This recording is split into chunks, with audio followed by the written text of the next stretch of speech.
Welcome to Oh Hell No with Nicole.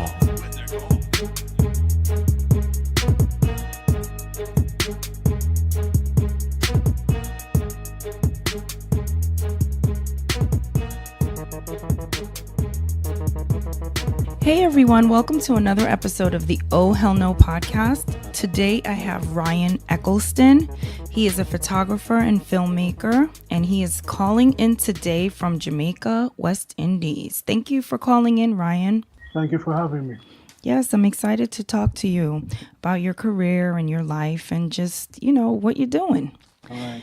So I'm going to start by asking you, when you were growing up, what did you think you would do with your life as an adult in terms of career?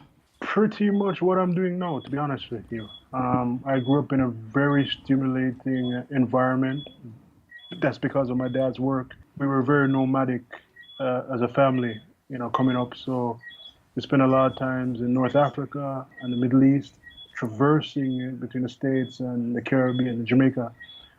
So it was extremely stimulating as a child, and we'd always collect photographs, logging videotapes and stuff like that, reading a lot. I remember my father had a projector as a child that, when he would go on family vacations back to Jamaica, he would show his former colleagues or former students some of his adventures and what he saw in the Middle East. Wow, that is crazy. So, how did you get into photography? What do you think lit that fire for you? Coming back to this childhood and also a great love for sports. Mm-hmm. I remember collecting cards, player cards, following stats of players and stuff like that. And my parents would nurture that, and my older sister would also nurture that by buying team yearbooks, stuff like that. So it really taught me how to have a passion, for what I loved. How to go about really nurturing, stoking that fire. Okay. All right. So, do you remember the first time you actually took a photograph of something or Yes, someone? yes, I definitely do. It would go back to probably I was 18 years old. Yeah, we were on a family vacation back in the town we spent a large part of our childhood in northern Israel. I went back to visit my father because he was working there again. And between Maryland, Israel, New York, I'd be just taking pictures. And I also took a diary with me on that trip. So I think that right there was just like, hey, well, this is it. Oh, wow. Okay. So after you take this first picture and you realize that you want to kind of follow, go in this direction with your life in terms of, artistry or whatever, how did you work to develop your career as a photographer? Went to school. Yeah, I Okay. went to college. Yeah, I went to art school, a small art school in Fort Lauderdale called the Art Institute of Fort Lauderdale. Mm-hmm. Yeah. Okay. All right. So after you finished art school, because photography is not an easy career, right? No, no, it's not. And one thing to that, when I went to art school, I actually started off more in a broader sense where it was broadcasting and then moved on to filmmaking. So in between filmmaking and broadcasting, a little after that, I started taking photography a bit more seriously. Started like to actually like, okay, this is a part of my practice, you know. Right. Okay. All right. So now we're cracking it open a little bit. Right, right. So, all right, again, it's not an easy, career to get into. So you're in art school, you find your niche or whatever, right? Right. And you say, I love this, I want to do this. You finish school. Hmm. What's your first job? What do you do? Are you looking to work for a paper, a magazine? Are you just freelancing? Like what was your plan and how did you execute it? Okay. So while I was in college, I did interns at a school radio station, and my first ever job was working in a school's radio station. Also, I just volunteer. Just volunteered. What was what was going on, whether it be in school, a school production, whether it be a class production. Even if I didn't take that class, I'll just jump on a production. Um, friends would just, I'd just be like, hey, what you doing this weekend? Hey, we're going down to Miami to shoot a concert or whatever, or even a church. I'd just be like, cool. I'm done with it. So after graduation, I'd gotten full time with a small production company in South Florida that I'd volunteer for. I'd just kind of get like weekend work for them every now and then. And then in 2006, I started working full time for them. Okay, so that was like your first paying gig. That was my first paying gig. Yes. Okay. So from your first paying gig in 2006, how did you get to the space where you are actually exhibiting your work in different locations, countries? What is that leap like? How long did that take you to get to that place? All right, man. That for me to get to that place, it took a lot of hard work, a lot of hearing no's, a lot of trial and error. Because like in 2008, I left school for good. Like I went back to school to continue my studies in 2006 after I left my job, and in 2008 I left the state of Florida for good, and I moved on. But my father was working in Ethiopia at the time, and it was his last mission. He was about to retire, and I was just like, look, I was planning to move to New York.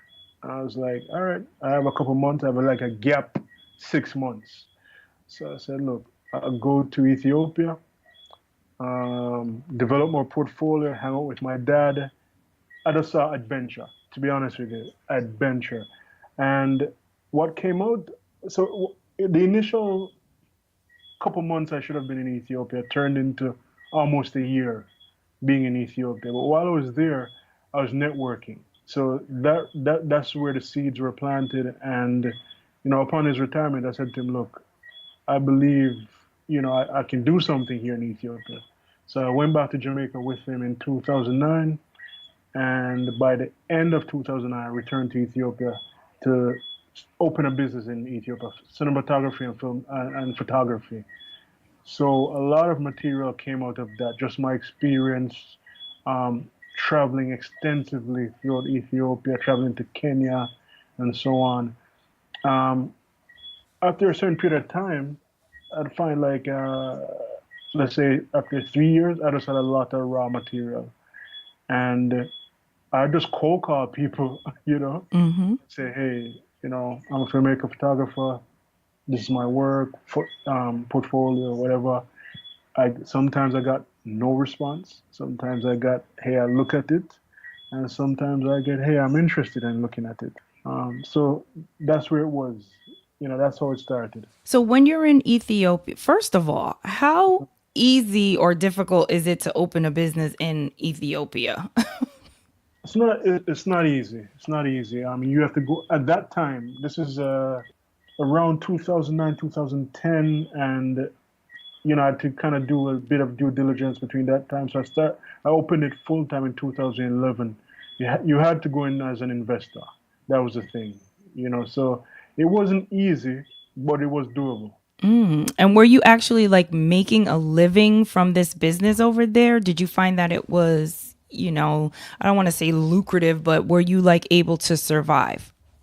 I was able to survive. Yeah, I was able to survive, but again, it was not easy, and a lot of stuff. I mean, you have to make sure you have your savings. You know what I mean? So it was just one of those things. But I think more than the monetary side of it was just network.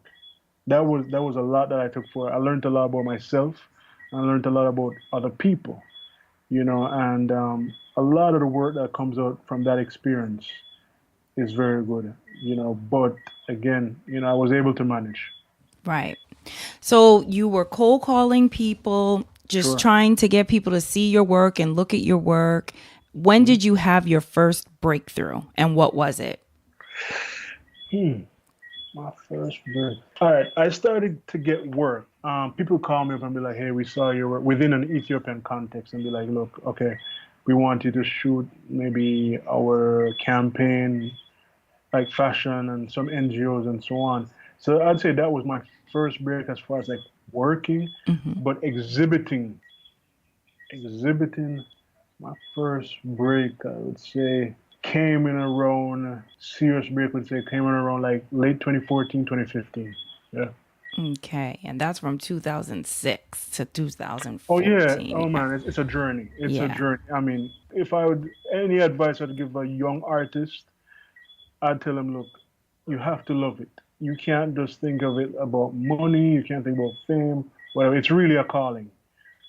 So it's been bubbling up a lot. And what I appreciate now is that people come up to me that seen my work from 2007, 2006, coming up and be like, hey, I see you out in the world now, and I know that it's been coming a long time. So I'm really proud of you, and that helps me going.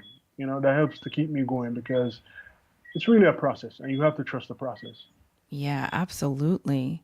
So now, you get to the place where you're going to have your first exhibit. Walk us through Mhm. that a little bit. How does that all come together?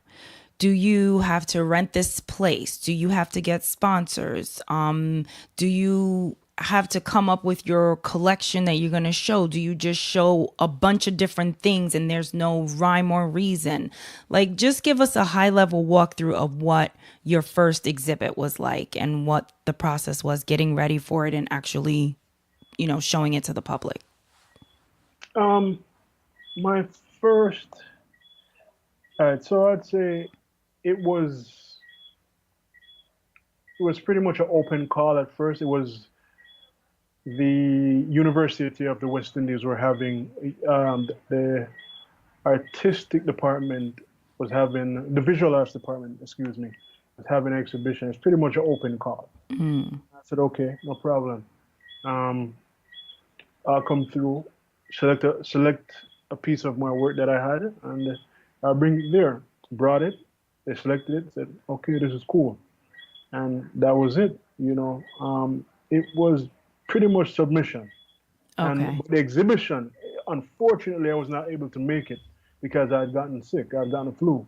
But I'd gotten pictures from the exhibition, and I was quite pleased with it.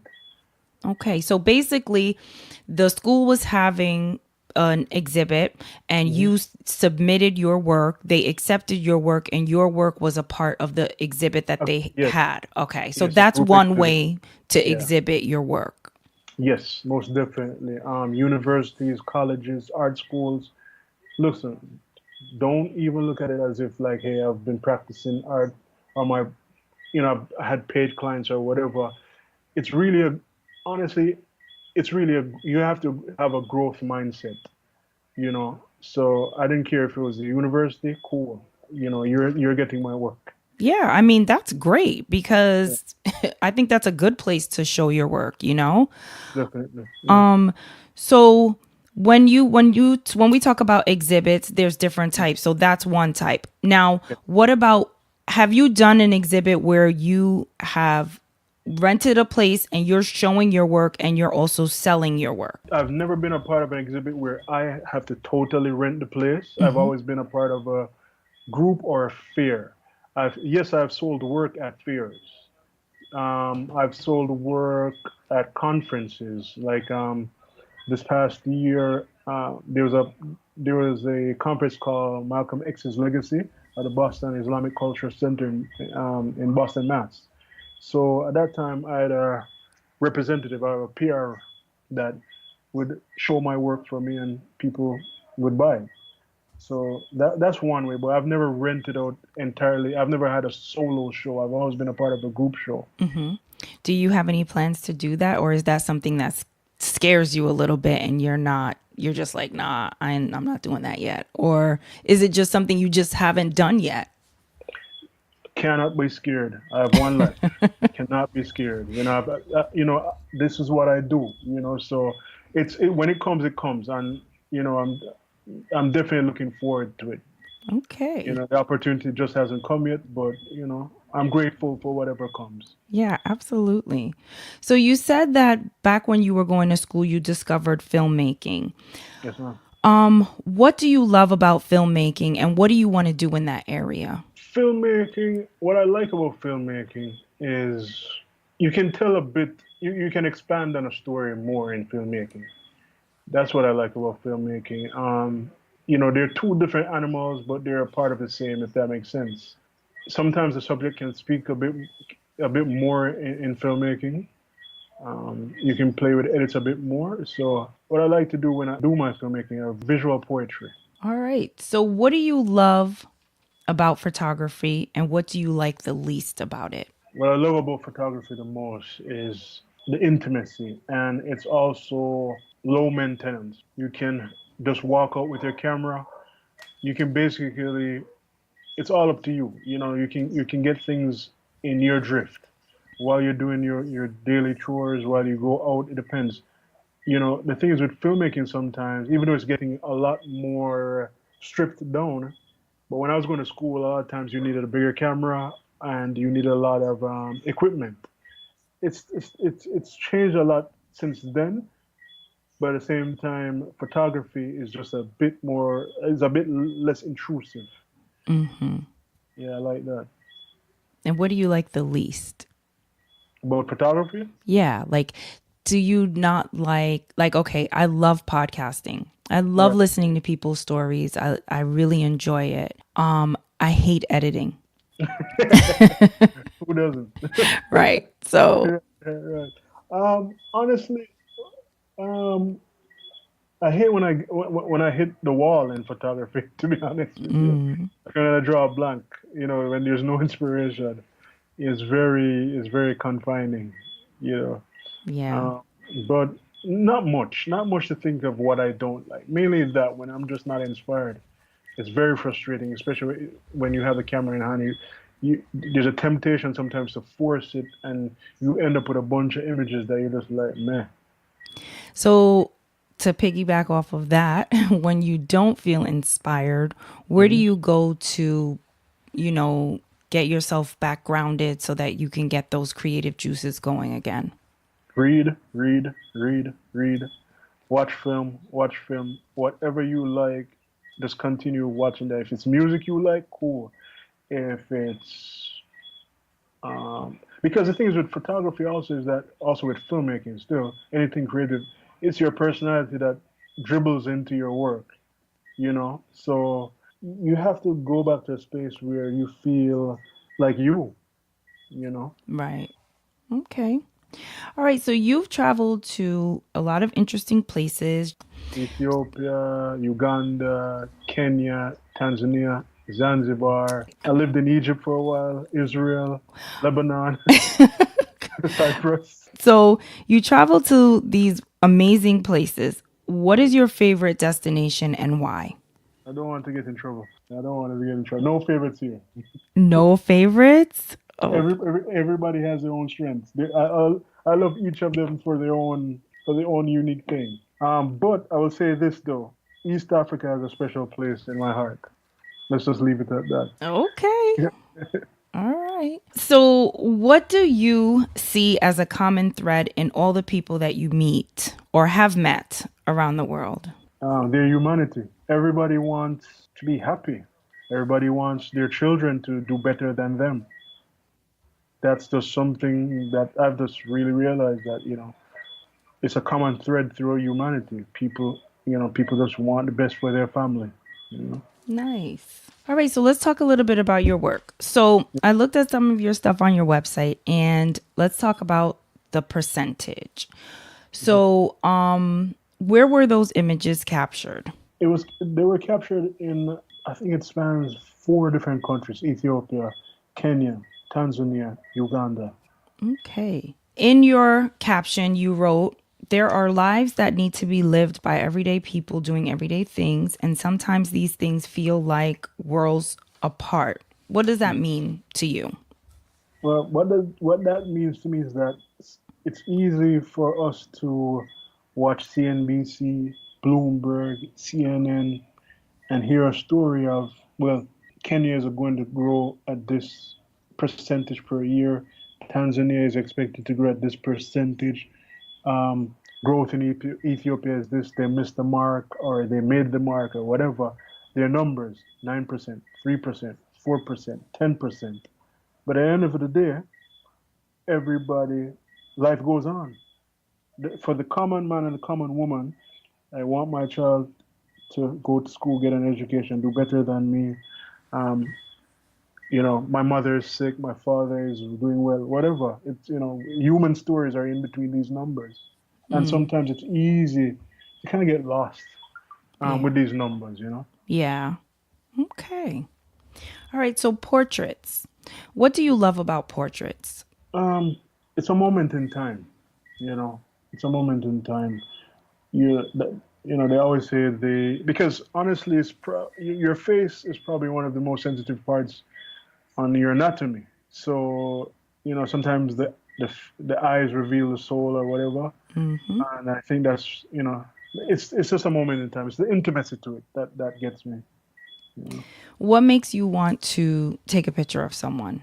Like when you're walking by and you see so many people standing in a place, Sure. what makes you single out that one person? Is there any one thing or No, vibe, energy? Like what is it? it's a vibe and an energy.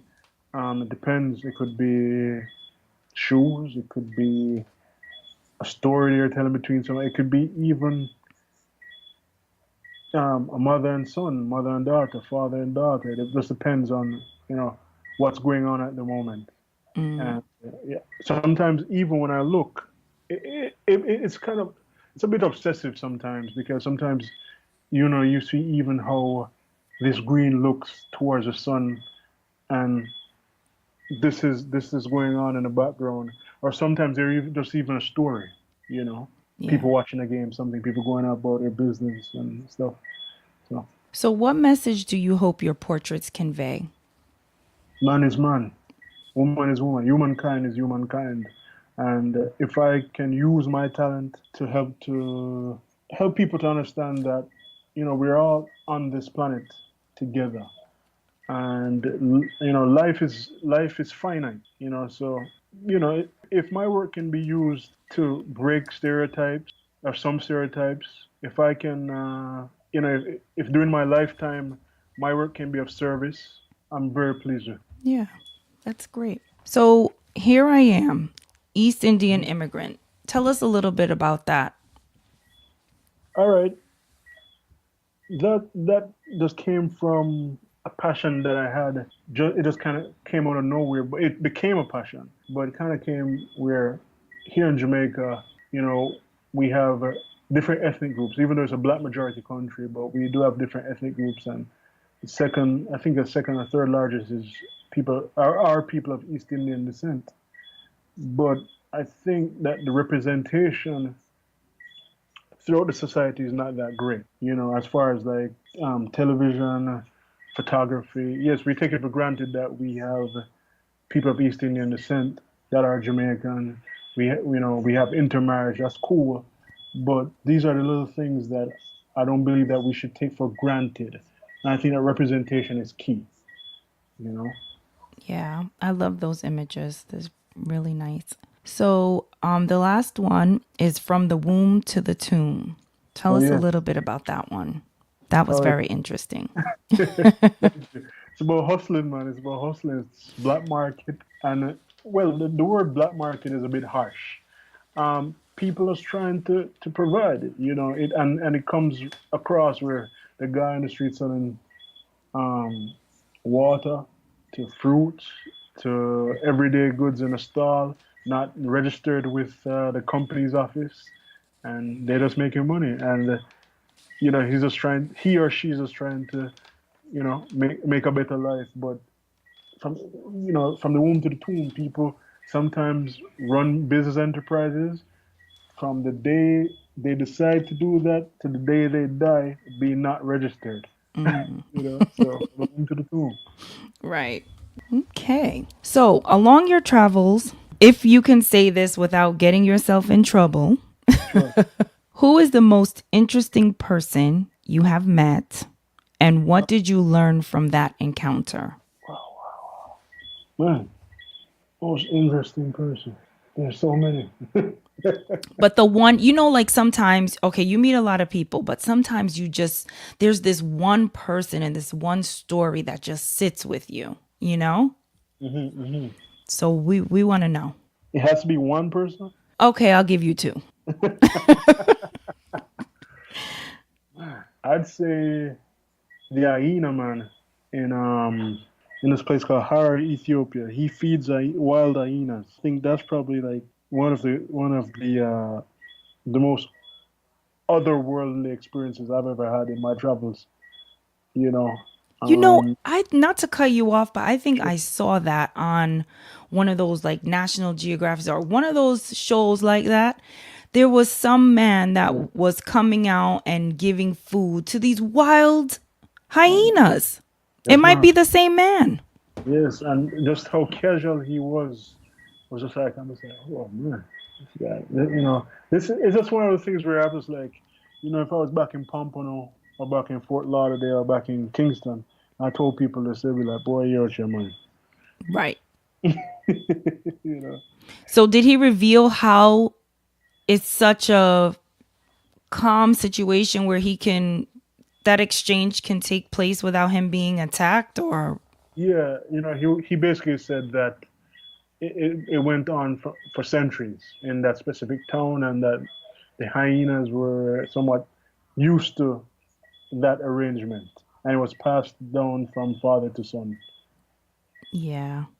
It's not anyone can just go and feed the hyena, but also at night in that specific town, it's hyenas become like deer. You see them roaming around at night, so it's just like super interesting. Yeah. That's I watched that on TV. Look at that. I feel blessed. I'm really grateful to have these experiences. Yeah. Okay. So did you have another one or you're good with that one? Um, I'd say my godfather. My godfather is no longer with us. His name was Mahmoud. He's Egyptian. He was Egyptian. Lovely person. Always had a big smile, and he helped us a lot when we were living in Egypt. So I'd say my godfather Mahmoud. Okay.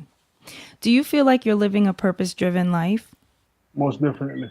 All right. And what do you feel like your purpose is? Storytelling. Storytelling.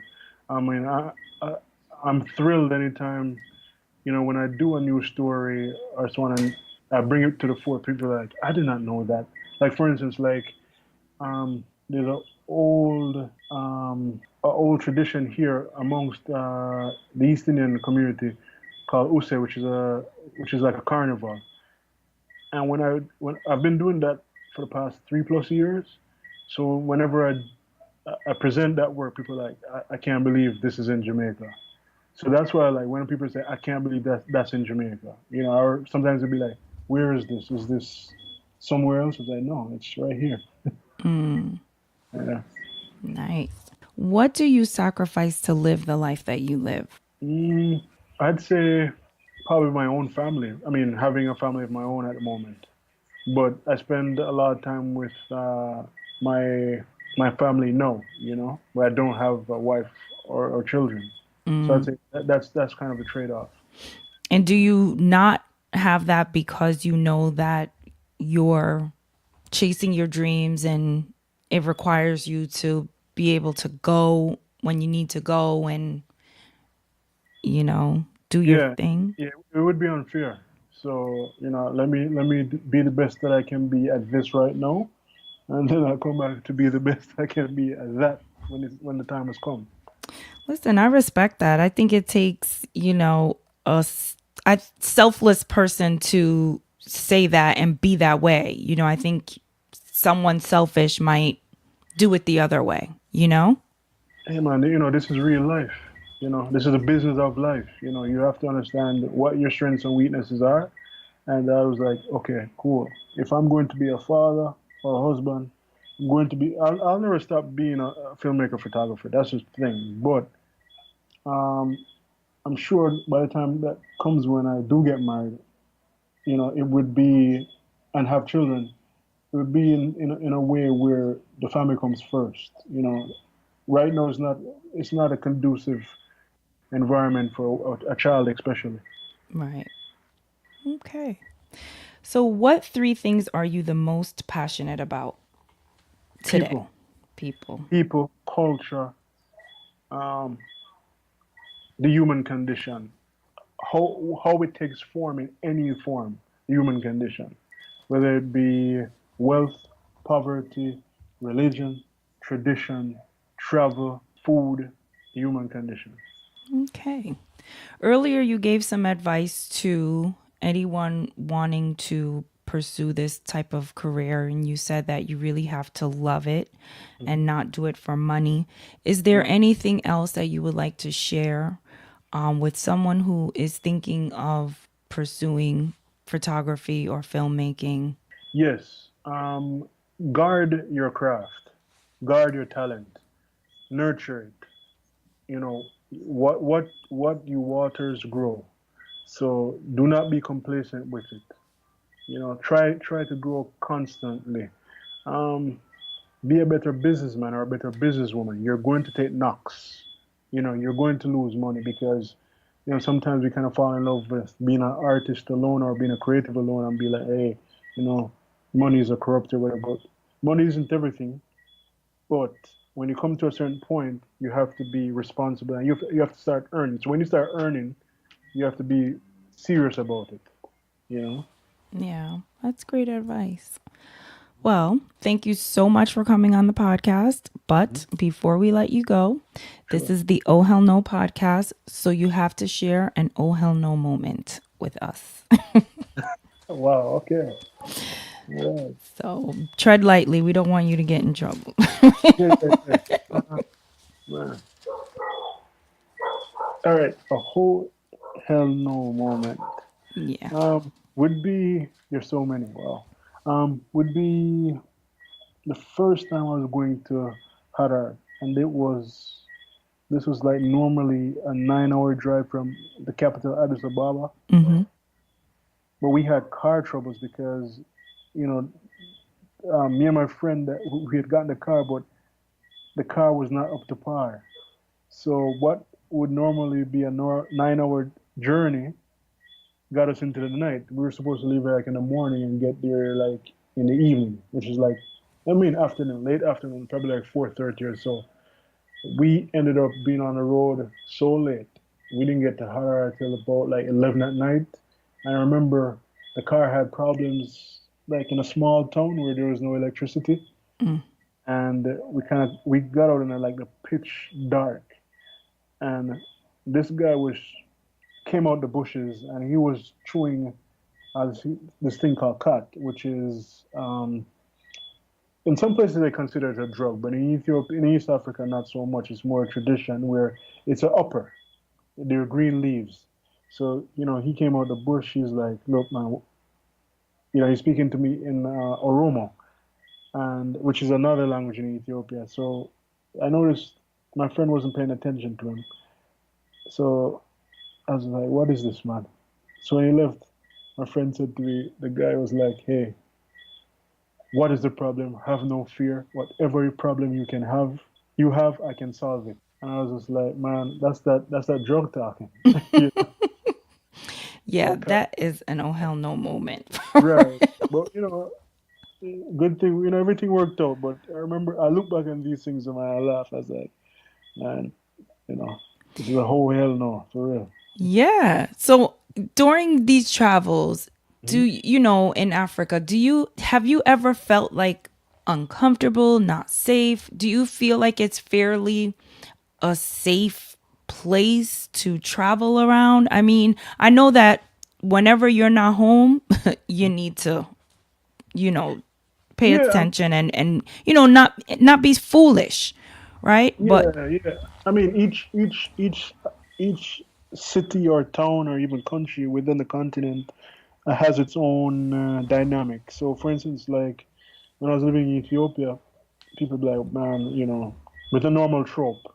And again, that's where I see a lot of my work coming from to kind of break these tropes and stereotypes sometimes, which is sometimes people would see something happen in Congo and then ask me, you know, if I'm okay. And I was like, well, that's the Congo, it's like really far away from me.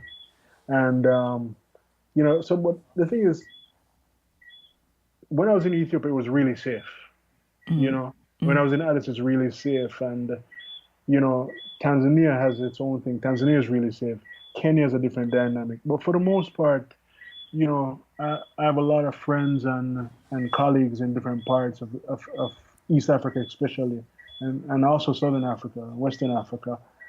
You just have to, you just have to do your due diligence. Don't be silly. Like anywhere else, you can Right. be mugged in New York City, you know. So Right.